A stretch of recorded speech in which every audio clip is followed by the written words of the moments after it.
다시 말씀을 드리면 부동산은 일물일가의 법칙이 성립하지 않는 대표적인 물건이죠. 어려워요. 지금 구독자분들 이탈하시는 소리가 들리는데 이게 말이 좀 어렵기는 한데 정보의 비대칭성이죠. 죄송합니다, 여러분.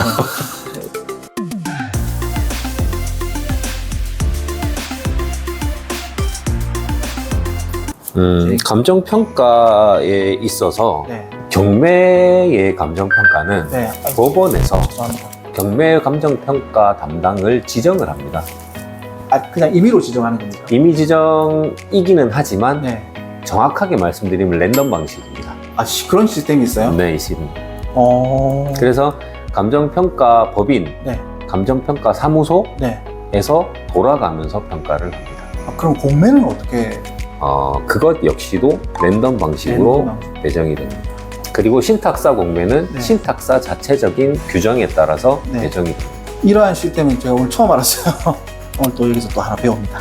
그러면 아까 잠깐 말씀을 드리다가 말았는데 담보감정과 법원감정, 공매감정 가격 차이가 좀 나는 것 같은데. 그거는 일률적으로 말할 수는 없고 네. 감정평가 이론이나 감정평가 법에 그렇게 평가를 하도록 정해진 바도 없습니다만 서두에 말씀드렸듯이 담보감정평가는 네. 채권 회수의 목적이 가장 큰 목적입니다. 네. 그리고 경매감정평가와 공매감정평가는 대출 채권을 회수를 위한 환가성이 가장 중요한 부분입니다. 네. 그리고 그 채무자의 권익도 어느 정도는 보호가 되어야 되겠죠.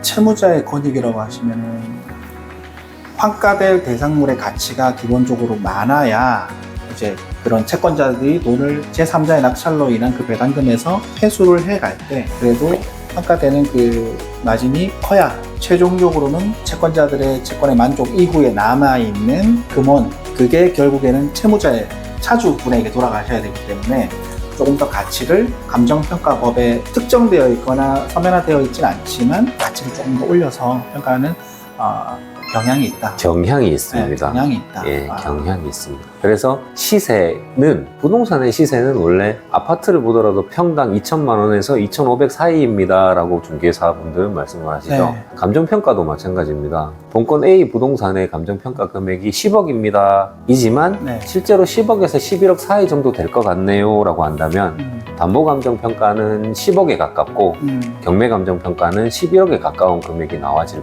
듯 합니다. 그게 경향이라고 말씀드릴 수 있습니다. 그러면 감정을 제가 1월 달에 했어요. 금년 1월 달에. 근데 5월 달이나 6월 달에 다시 한번 재감정을 해서 뭐 감정 금액을 좀 조율한다든지 그런 부분이 가능합니까? 그거는 뭐 감정평가는 원칙적으로 감정평가의 시점이 정해져 있습니다. 네. 감정평가의 시점은 2023년, 지금 오늘이 7월 20일이죠. 네. 2023년 7월 20일의 가격입니다 라는 의미입니다. 그리고 2023년 10월 20일이 되면 2023년 10월 20일의 가격입니다 라고 감정평가서에 써 있습니다. 즉 감정평가 금액은 그 시점의 가격입니다. 그 시점의 가격. 예, 그래서 변할 수 있습니다. 변동될 수 있다. 가치와 가격의 차이가 뭐라고 생각하십니까? 가치와 가격은 가치는 다양합니다. 가치는 네. 그 물건의 본연의 뭐 사용 가치도 있고요, 과세 가치도 있고요, 그죠? 다양한 가치가 존재를 합니다. 근데 가격은 그 가치를 바라보는 시각에 의한 하나만이 존재를 합니다. 바라보는 시각과 그 가격을 매기는 목적에 따라 가격은 하나밖에 존재하지 않습니다. 다만 목적에 따라서 가격은 달라질 수는 있습니다. 목적에 따라서. 네, 제가 가끔 다른 곳에 강의를 나가는데요. 네. 거기서 제가 가치와 가격의 차이를 뭐라고 말씀을 드리냐면 이런 거죠. 제가 10년 전에 산 제 차가 있습니다. 지금 중고 시세로 하면 한 4,500만 원 밖에 안 할 것 같은 제 차인데요. 그거는 아마도 환가성을 가진 경제적 가치겠죠. 네. 그렇지만 그 차를 타고 다니는 저의 이 사용 가치는 저는 한 2천만 원 정도는 된다고 매겨보고 있습니다. 그래서 가치는 목적에 따라서 시각에 따라서 달라집니다.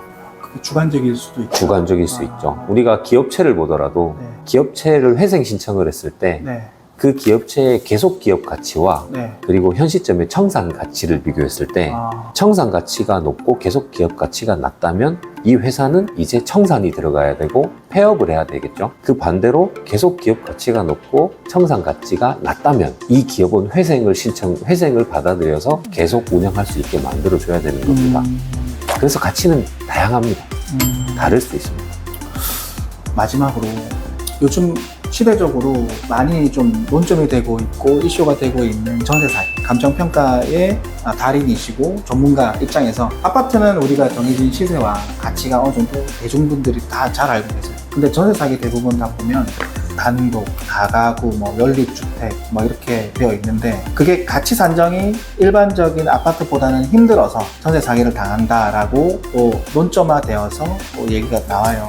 이 정도만 좀 체크를 한다면 이 부동산의 가치가 어떠한 기준으로 대략 얼마로 유추해 볼 수 있다. 그래서 부동산의 가치보다 더 전세금을 지급하거나 부동산의 환가 가치보다 더 많은 채권을 가지게 된다면 결국은 환가를 못 받게 되면 손실이 발생하니까 그 부분에 대해서 저희 구독자분들께 한 말씀 해주시죠. 전세 사기는 이 부동산업을 하는 입장으로서 가장 안타까운 과거에 어떤 유례도 없었을 정도로 이런 일이 없었던 그런 일이었고요. 네.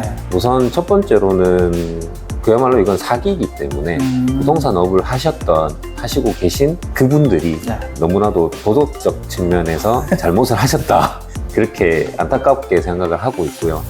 이거는 감정평가사의 시각이라기보다는 부동산을 업으로 삼고 있는 사람의 시각으로서 가격은 부동산은 생물입니다. 부동산은 살아 움직이거든요. 살아있기 때문에 가격은 계속 변합니다. 그래서 본인이 본인 전세금을 주고 세입자로서 그 집에 들어가서 살기 위한 계약을 치르실 때는 네.